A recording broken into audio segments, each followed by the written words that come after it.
Sanibonani sanibona sanibingelela sanilotshisa nonke babukele emakhaya beMrova TV podcast. Njengenjwayelo ke nihlele nobhuti Pheliswa kaMthweni. Namuhla ke futhi angihambi ngedwa, ngihambana nangubhuti naye othi unenkinga acela ukuthi simcazulule yona. Ake sinikeze ithuba. Sawubona bhuti kunjani? Yebo sanibonani ngibingelele baba Pheliswa. Okay, ngisacela ukubingelela ababukele emakhaya uzisho ukuthi ubani wakabani uvela. Sanibonani balaleli, sanibonani babukeli, nguMichael Mwakasibeko engivela eMzinoni ePetali endaweni yase-Azaphe extension 4. Alright, niyazizwela ke babukeli ukuthi Khayeli buya ePetali eAzapho ke. Awusiqoqele ke bhuti wami, letho yini ehlelweni?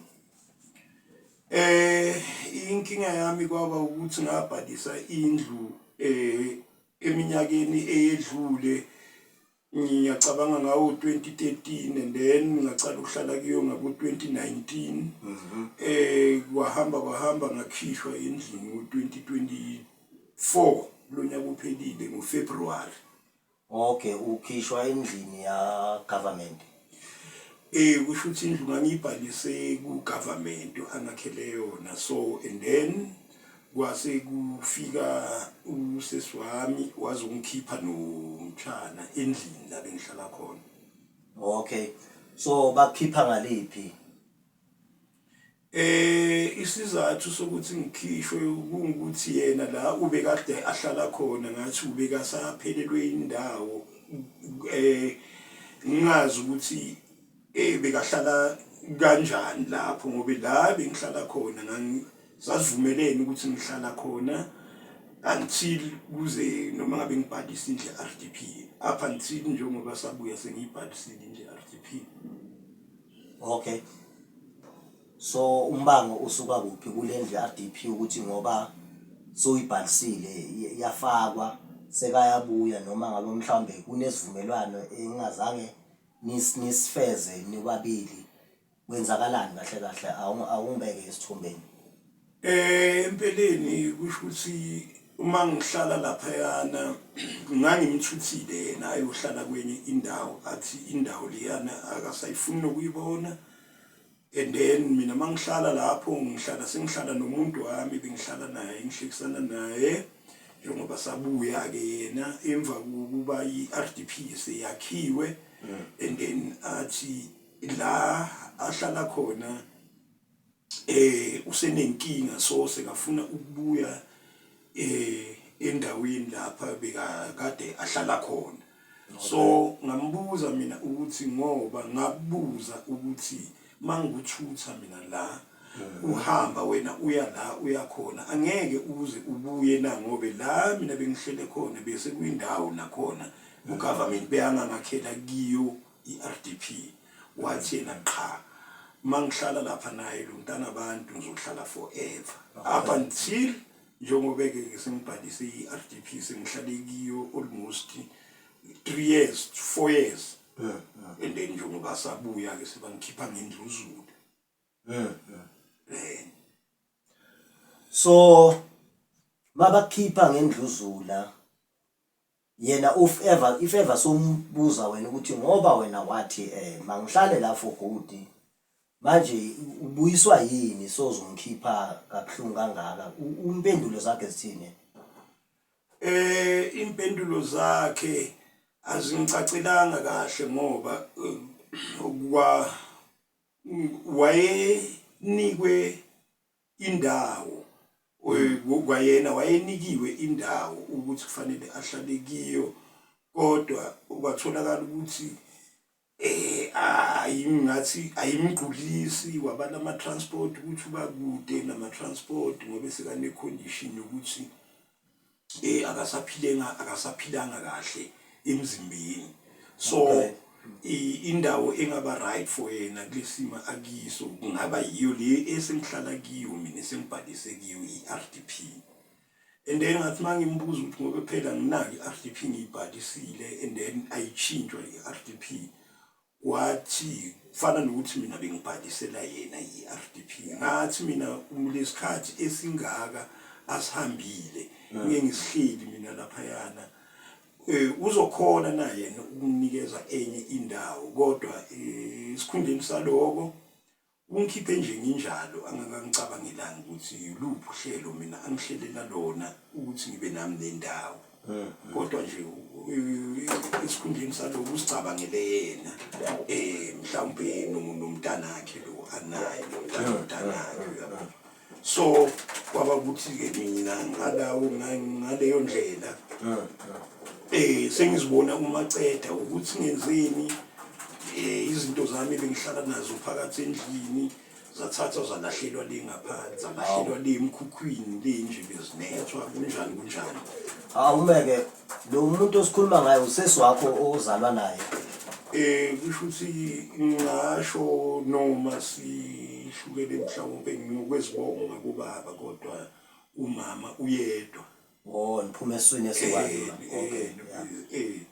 Manje ke nami ke ngaqawa iloko ukuthi phezu kwesikhathi eside kangaka asihambile ingekho iRDP and then ibe khona futhi iRDP eze azoyibona ancumise ukuthi yinhle kwasha kwacima uyabona asho ukuthi hayi cha siyakubonisa malume bakwakhele iRDP endaweni yakho kwasha kwacima. Ngingaqabangi ukuthi mhlawumbe lo muntu loyo ungiplanele ukuthi uzobuya futhi ngezinye izindlela ngale ndlela abuye ngayo ngendluzula kube ukuthi ngapha umuntu futhi unesimo sokuthi uyagula. Hey ngiyayizwa futhi indaba yakho. So manje uhlala kuphi? Since wakhishwa uhlala kuphi wena manje? Mina since 2024 February ngingumuntu nje uhlaliswayo nje la ngihlele khona nje ngihlalisiwe nje kusho ukuthi akuna garanta kunasiqiniseko sokuthi futhi angikhoni ukuthi yini engazenzela kona lapho ngobe lapha endlini yeRDP number 1 bengibhalise ugesi econtractini eMachite now register ngeID yami ngobuso bami and then bathe mabafika bangimunca konke isigubhu sami sogesi nelona ikhadi engithenga ngalo ugesi basithatha lezi zinto zagcinwa kibo babhoboza nalendle iRDP basifakela ushimela bazakhela just one room yomkhukhu ngaphandle and then emva kwaloko vele kwathola ukuthi eyami indaba ayisasebenzi bengibhalise neDTT bangifakela yona zonke lezi zinto lezi kwakhosa ukuthi vele kube izinto ezingasasebenzi ngoba la ngikhona vele ugesi awubona sevahini endaweni nje ukuvaha yabo. So impilo kanjalo kimi seyinzima uyabo ungidlula icaleni seyinzima futhi. Uyasebenza mangathi ngabuza? Cha umsebenzi awukho ngisebenzi bengiphila nje ngokutoha kodwa mangitoha inyanga e1 ngalelo langa nje phinde ngihlale 6 months phela unyaka njalo na unyaka uyaphela angisebenzi. Okay. Bangathi ngabuza iminyaka yakhe ile nganisola iminyakeni engaki? Ngina 54 manje. Okay. Hey. So manje bhuti wami imuphi umnyango ongenile la kubo masipala ukuze utholakala usizo? Bathini na ungena iminyango? Kusho ukuthi iminyango since then ngalelo langa kusuka lo msindo ngaya police station ngaya emaphoyiseni ngeza nawo and then kwaba nomsindo bathi hayi umsindo wefamily bona ngeke bakhona ukungena then ngaya kamasipala bangitshela ukuthi kufanele ukuthi ngilinde i-title deed and then since last year ngilinde yona leyo title deed ngoba bathi yo enganika mhlawumbe amandla ukuthi ngithi mangithole yona ngikhona ukuthi mhlawumbe ngiyimikise ekhotho and then ukuthi mhlawumbe bakhulume nabo ukuthi indle iRDP kufanele kuhlale umnikazi wayo.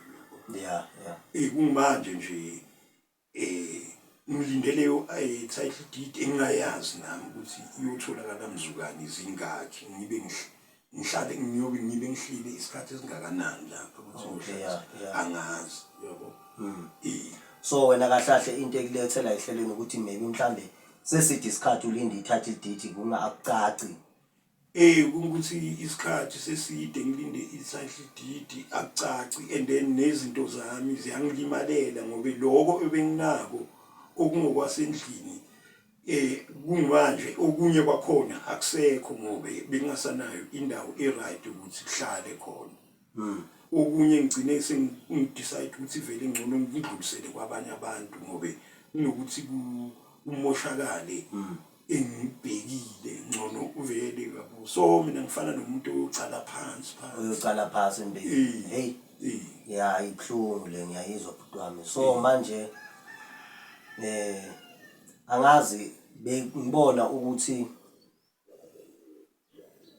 akuqale la ekutheni uyohlola kamasipala ngimayelana nendaba ze-title deed. Then if ever so ubona ukuthi no uyahluleka kamasipala bese uphinde futhi uyabuya lahlaleni bethu sikwazi ukubona ukuthi sikusiza kanjani ngoba ngiyathemba ukuthi nabo abakhulu babukele kule video ukuthi ukhala kangakanani nalobhlungu obhekane nabo kulesikhathi eside izimvula ngapha nawo nasiqiniseko sokuthi futhi kule ndawo lohlala kiyo igaranti kangakanani ungakhishwa noma abe nini noma ungahlaliswa isikhathi eside futhi. Ake sithembe ukuthi kulabo ababukela abakhulu sizozama ukuthi sibafonele futhi sibabukise lenkinga yakho obhekene nayo. Uma ngabe mhlawumbe ke sibone ukuthi akulungi then sila sothatha khona ezinye futhi inyathelo ukuthi egcineni kufanele ukuthi usizakale. Angazi ukuthi bawubona njani. Bhuti wami kusho ukuthi ngizozama kona ngobe kepha nabo kwamasipala banazo inamba zokuthi mhlawumbe uma ngabe ikhona leyo title deed bakufonele bakutshela ukuthi uze uzoyilanda kodwa ngibona nje kuthulile kodwa ke sengizoya nje yabo bogcwalisa nje kodwa nje ngokweqiniso nje hayi kwabona baba slowly yeah baba slowly kwezinye izinto yeah baba slowly.